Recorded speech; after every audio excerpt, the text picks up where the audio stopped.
Hey guys, again, sorry I can't be there today. I want to let you guys know what we're going to be working on.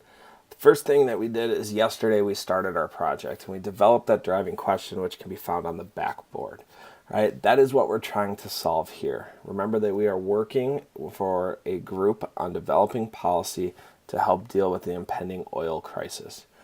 All right. So what we have to do today is we have to learn about our market economies. The good news is this is a review. We've covered a lot of this already. So I want to make sure that we kind of have this down and that we can go. So really quick, what the goal here is today is for us to basically understand how the market economy works. And it's a review because we've talked about so much of what we're going to talk about here today. All right. I've attached with this note today for you guys to work on while the video is playing. The one thing I would love to say is that please feel free to pause the video as necessary to copy down the notes. Now this shouldn't be too hard to do, but it should help us in getting everything down that needs to be gotten down. Done a little bit different notes. These are not my favorite style of notes to do with you guys, but I thought it would be nice change of pace in order for us to kind of get this done in a way that is quick and efficient to give you the most amount of time to work on different things. All right, so today we're going to cover two clarifying lessons. The first one is going to be about market economies, and the second one will hopefully be about the black market and what can happen with that. All right, so again, we need to make a decision on who gets oil and who doesn't get oil, and here we go. Along the way, you guys will have to answer some questions, but that's okay because you guys are good at that. Ready, set, here we go. Market economies, how do they work? A quick review. So if you guys recognize this, you'd recognize this as our circular flow model. And what this circular flow model does is it kind of lays out for us exactly what it is that we are looking for when we do this. For instance, what we see with this is we see this general idea that starts at a household who goes to a store to buy something in what's known as the product market. The dollars that we earn as an income are used to buy household demanded goods. Next, we see the revenue from our sales at the store go to a firm or factory that produces it, and in exchange that store gets that. Right? Now we're down kind of working our way towards what's known as the factor market, right? So in that factory, we pay people money to work. In exchange, they get our labor, right? And the label market is all part of that factor market, that resource market where there's a bunch of resources available for us, and we have this opportunity to really kind of focus in on working to earn a wage to go back and spend, and it's an ever-ending cycle, right? But in order for us to really understand how a market economy works, we have to understand the four basic questions that an economy, in order to be functional, has to have. First and foremost, the question is, what are we going to produce? What are we going to make? What is it going to do? Is it something that people want? Is it something people that don't want? Are we going to have a shortage? Are we going to have a surplus? You guys get the drill. You kind of understand a little bit of what's going on here, right? So what is it that we're going to produce? The second question we have to ask ourselves is, how are we going to do it? In what ways are we going to make this applicable to the people of our society, to the people that are going to be participating in our economy? What is going to make it so that they can produce this?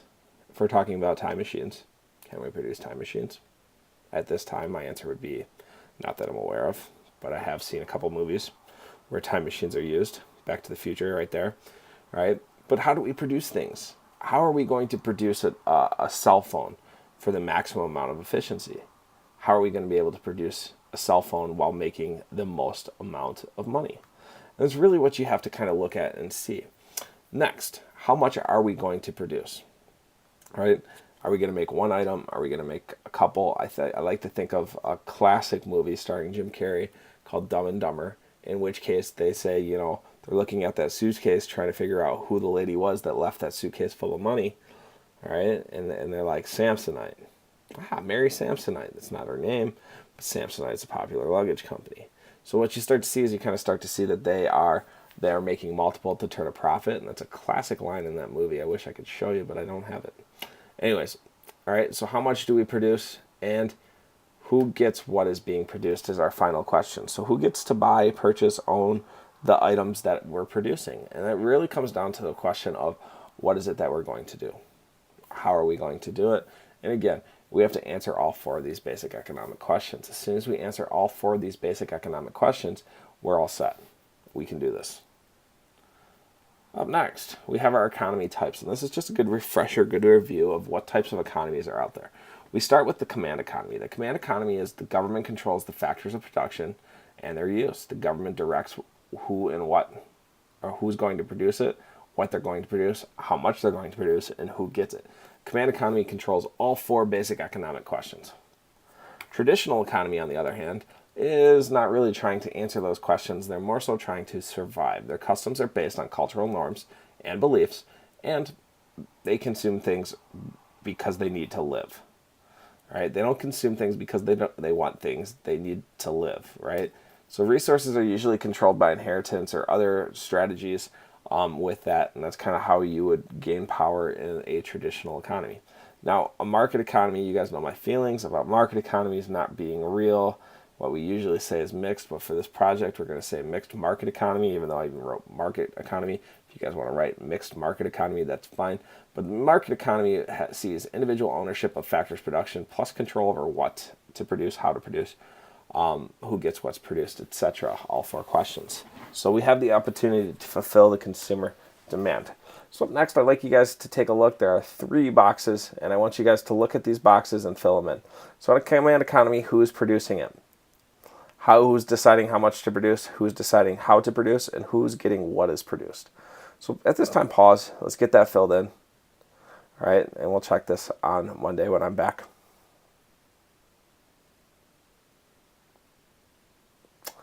All right, so now that that's filled in, hopefully we can go on and do our next one, which is a traditional economy. We want to pause and fill that in as well.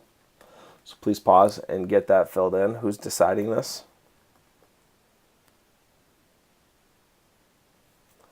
And last but not least, we have the market economy. Answer those 4 questions and who is controlling that economy.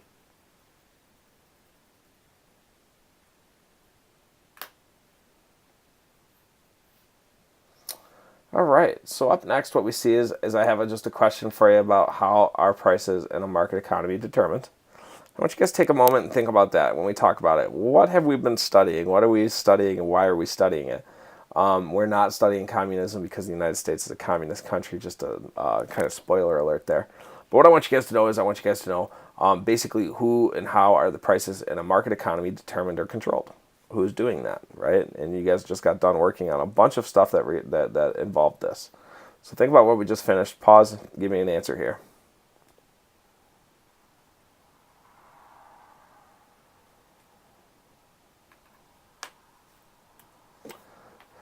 So here's just another quick review. We have the law of demand and we have the law of supply. The law of demand comes into play with the market economies. That's kind of what helps control the price. The law of demand states that the quantity demanded increases as the price decreases. We want more as it costs less. Consumers will demand more at a lower price. If there are many firms in competition, a firm may lower their price in order to sell more products. The law of demand helps us find equilibrium. Last one is the law of supply. The law of supply is the opposite. It comes into play with market economies, and it states that as the quantity demanded increases, so does the price. So companies will supply more at higher prices than they would at lower prices. Firms will supply more product when a price increases, while the demand will be lower as the price increases as well. The law of supply also assists us in finding our equilibrium point. So hopefully this lesson quickly gave you guys an opportunity to take a look and understand a little bit more about market economies and what market economies do and how they are controlled. Remember that we are controlled by supply and demand. It's what controls our economy. It also controls our prices for the most part, but we do see government involvement in many aspects of our society, including our economy. So that's why we are not a true market economy, but are instead a mixed market economy. But consider us a market economy in these circumstances that we just looked at. So if you guys have questions, feel free to email me, tweet me, text me, whatever you guys need to do to get my attention. Feel free to do it. I'm at a conference. I'm on my computer almost all day. So if you guys need whoever is in the room with you guys to basically reach out and ask questions, just have them email me. That is fine. That works wonderfully. It's going to be okay. I will have my email open.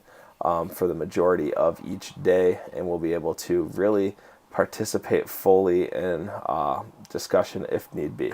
So let me know what you guys need and how you guys need it, and I will see you guys on Monday. Again, up next, I probably have a project entry log that you guys are going to work on called Project Entry Log 1. And in that project entry log, you guys will answer a question similar to the question you guys just answered for me. And then, time permitting today, we'll take a look at what's known as the black markets. All right, take care.